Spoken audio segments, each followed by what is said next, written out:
Hai guys, welcome back to my channel. Oke, berjumpa kembali di channel yang sama bersama dengan Agus.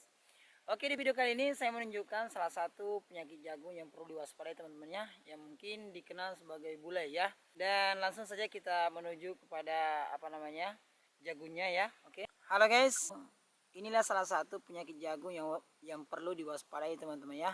Kalau tidak ditangani dengan cepat, memang mati ya.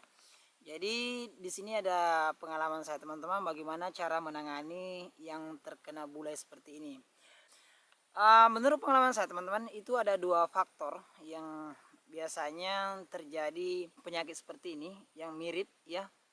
Saya tidak mengatakan itu bulai, yang pasti ini mirip.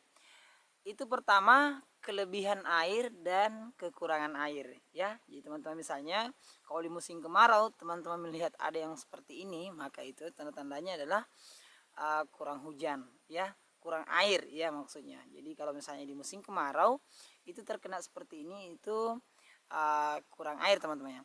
Namun di saat pada musim hujan terkena seperti ini, maka itu sudah bisa dipastikan kelebihan air. Oke, baik teman-teman. Oke, bagaimana sih cara menangani penyakit bulai yang seperti ini ya?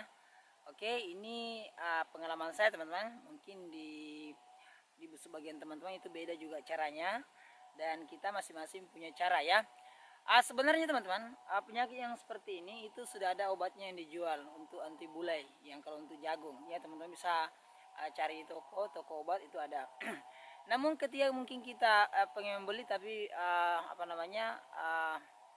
barangnya tidak tersedia, obatnya tidak tersedia, nah kita harus menanggulangi dengan cara yang sederhana teman-teman, sederhana tapi praktis, bisa menyembuhkan penyakit seperti ini. Oke, bagaimana cara menangani jagung yang terkena bulai teman-teman ya? Karena ini sudah terjadi, maka langkah pertama yang perlu kita lakukan adalah itu memang harus membuka daunnya teman-teman ya. Ini teman-teman sengaja tidak saya buka daunnya, saya pengen lihat perbandingannya. Saya pengen lihat yang dibuka daunnya dengan yang tidak ya. Nah teman-teman bisa melihat ini saya biarkan, ini ada beberapa pohon ini. Itu tidak saya buka daunnya yang kering, dan buktinya ini hampir mati teman-teman, bahkan sudah ada yang mati nih. Teman-teman bisa lihat ini sudah mati nih teman-teman. Oke, yang di sana ini tidak dibuka daunnya. Nah kita lihat yang sudah saya buka daunnya teman-teman. Ini teman-teman bisa lihat ini tidak mati ya.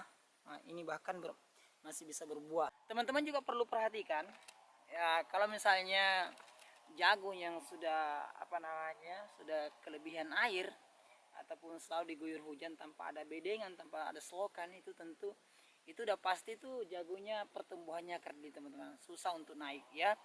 Jadi memang harus ditangani dengan awal.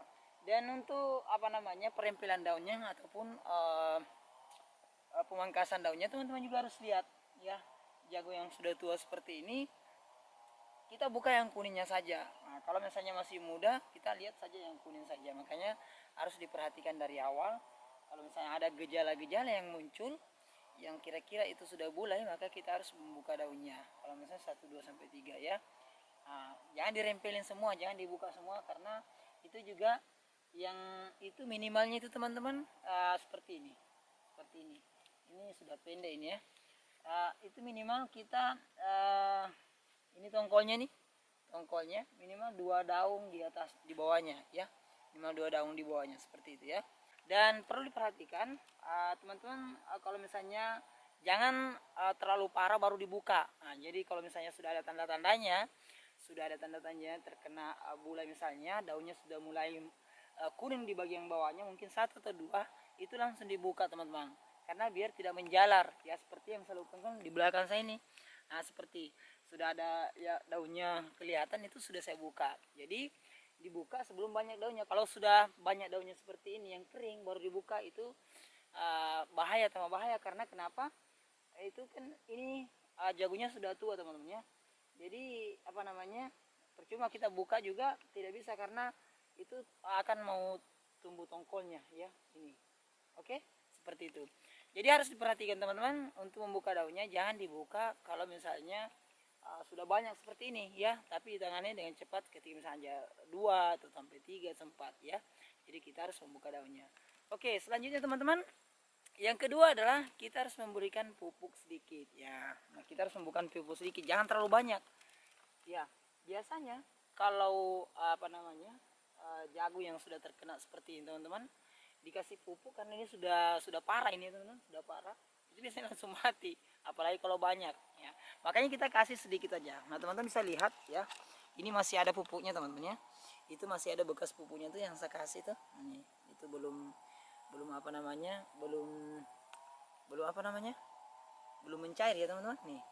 Ini saya kasih pupuk sedikit untuk supaya membantu apa namanya? Membantu mengatasi seperti itu ya. Jadi kita kasih pupuk sedikit. Kita kasih pupuk sedikit saja. Ya, teman-teman melihat saja misalnya pupuk apa yang tersedia. Kalau misalnya ada urea, kalau di musim hujan tidak perlu pakai urea banyak, cukup sedikit saja, kemudian dicampur pupuk yang lain. Karena kalau sudah musim hujan terus pakai urea itu nanti dampaknya itu sangat berbahaya teman-teman. Karena hujan sendiri itu sudah nitrogen sebenarnya teman-teman ya. Oke, pertama kita buka daunnya, kedua kita kasih pupuk sedikit. Kemudian yang ketiga ini yang sangat penting sekali, tentu harus punya selokan yang bagus. Dan ini pengalaman pertama. Ini pengalaman pertama dan memang harus dibuatkan selokan teman-teman. Karena ini selokannya tidak dalam teman-teman ya. Kemudian yang keempat, kalau misalnya teman-teman punya apa namanya pupuk daun, disemprot ya, dispray menggunakan tangki biasa. Jadi kita spray menggunakan tangki biasa itu lebih baik lagi karena sekarang sudah ada obatnya. Kemudian teman-teman juga bisa menggunakan kalau di tempat saya sendiri itu belum ada teman-teman seperti Gandasil, Ultradap dan lain-lain. Itu masih banyak yang belum ada di tempat saya. Oke, mungkin seperti itu sedikit teman-teman ya. Cara yang sederhana yang saya lakukan seperti itu ya. Oke, sama-sama kita belajar. Oke, thank you. Wassalamualaikum warahmatullahi wabarakatuh.